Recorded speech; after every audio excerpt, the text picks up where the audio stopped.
So what we're going to do is, we have a panel here today talking about the Internet of Urban Things. And I do want to start my comments for a few minutes by saying I'm going to focus essentially my comments only on cities. But I do want to make this point that especially when you look at countries like Indonesia or India or Brazil or Turkey, any of the emerging countries, you cannot look at cities without the consideration of rural areas and the less urban areas, because the entire issue of urbanization is not because people want to get up from villages and go into cities. There is no compelling reasons for anybody to leave their villages unless they want access to urban services. It's a lack of urban services in villages, of healthcare, education, and jobs that make people leave their homes and villages and come to cities. I won't get into that section when we talk about that. I do want to talk a little bit about the topic here, which is the Internet of Urban Things. And I want to talk in particular about why it is not only happening, but it is going to transform the way cities are run and managed. So imagine this. If you had unlimited computing at a reasonable price, if you had unlimited storage at a reasonable price, if you had unlimited bandwidth at a reasonable price, and if all devices were connected to each other, would you do healthcare the same way? Would you do education the same way? Would you run your transportation the same way? Would you run your cities the same way? And the fact is today, the prices over the last 20 years has dropped to the point on a MIP or a gigabyte or an Mbps that today the digital infrastructure is becoming increasingly affordable. So it's not technology, but it is how you use the technology and all the things that go associated with it that's going to create this entire new field that we call the Internet of Things, transforming cities, transforming manufacturing, transforming healthcare and elsewhere. I want to give you some examples as to why this is not a trivial point. Take a country the size of Tanzania, 43 million people. 43 million people with the highest birth rate and the highest infant mortality. 150,000 children, babies, infants, are dying in Tanzania every year from heart condition. Yet in a country of 43 million, there's not one pediatric surgeon, there's not one pediatric pulmonologist, and there's not one pediatric radiologist. This is an unsustainable situation, so what can you do?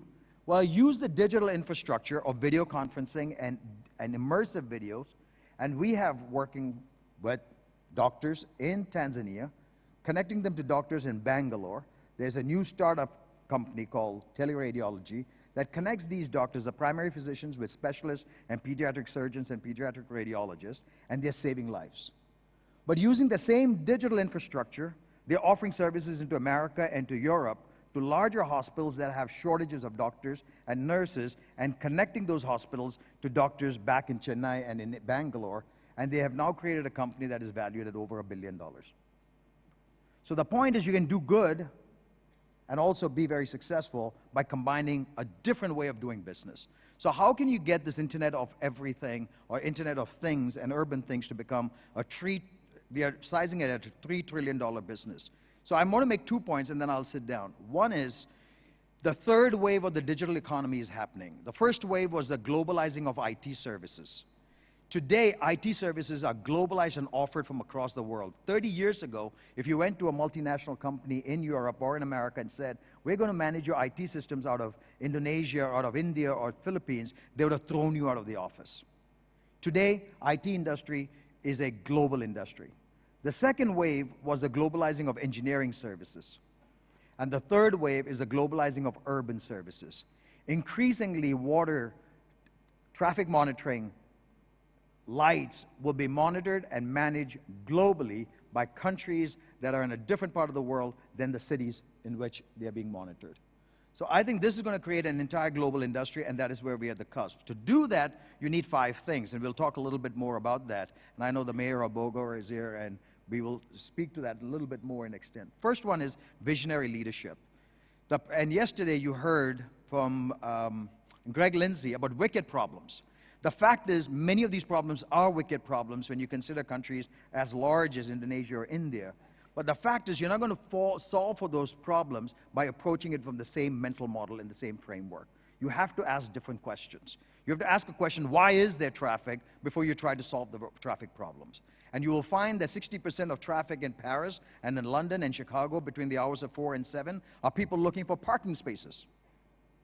If that's the case, if you wire up all the parking spaces, create an app so that you can find the spaces closest to where you want to go, and you're willing to pay different pricing, you can create an entire new industry and an entire new way of handling parking issues. You have to ask different questions, which is what they've done in Amsterdam and elsewhere. The second thing you need are open standards. The problem is today, take a look at 100 years ago, London had 65 utility companies with 49 different standards that didn't match. Today, that is where we are with ICT. Wi-Fi and all the hotspots and all the internet connectivity. Too many standards and not enough connectivity. So you may have a smart HVAC system and a smart lighting system and a smart elevator system and a smart building, but none of those systems are necessarily smart in an integrated manner. And what happens if you have multiple buildings with different standards? You need a different way of doing things. Third is smart regulation. Most cities don't have regulation that promote the use of digital technologies. And we'll talk a little bit more on that. The fourth and the fifth, I think, is the most critical, public-private partnerships. Cities can't solve it on their own. Private enterprise cannot solve these problems. It has to be a joint solutioning that is between public and private. Today, what is the solution?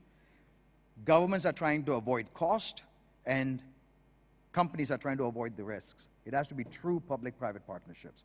And the last one is what we just saw before this, a true local innovation system. If a city does not have an innovation engine locally, it cannot be smart, and it cannot get there as to where we want them to be. So unless you have these 5 different attributes, and unless we drive for that, and that's the purpose of such things that we do here with the summit, is the idea, how can we get visionary thinking? How do we get open standards? How do we get smart regulations? How do you get true public-private partnerships? And how do you create an engine of innovation that is local to solve for problems of garbage, water, healthcare, and other things?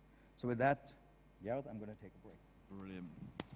Anil, thank you very much. Good man. Amazing. Thank you.